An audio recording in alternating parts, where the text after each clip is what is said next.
Okay, this is the question from moment of inertia, level 1. The question is the moment of inertia of a circular ring of mass m, capital M, and diameter r. Okay, इथे बघा diameter r दिलाय हा. R is not radius here. About a tangential axis lying in the plane of ring.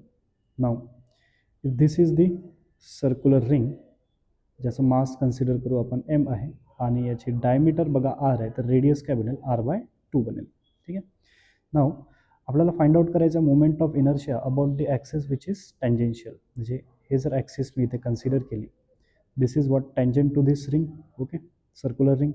So about this axis we have to find out the moment of inertia. Let's say ह्या ॲक्सिसच्या about moment of inertia आहे.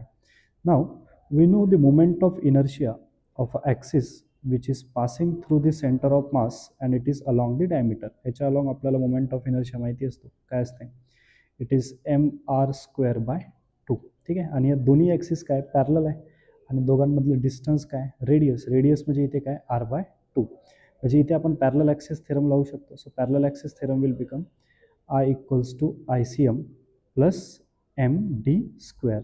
So I = ICM is what, it is mr²/2 आणि r इथे काय r/2 याचा whole square divided by 2 plus md² म्हणजे d म्हणजे r/2 म्हणजे r/2चा whole square.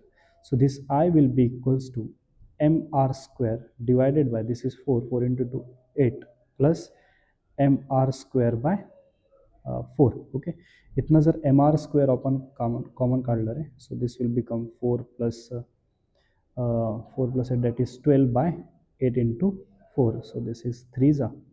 So our moment of inertia is 3mr²/8. Okay, we are getting this as the answer. Right. तर option A इथे करेक्ट आहे. ठीक आहे. फक्त इथे कन्फ्यूज होऊ नका. This R is what diameter here. जर तुम्ही याला रेडियस कन्सिडर कराल ना, you will get the different answer which is present in this option.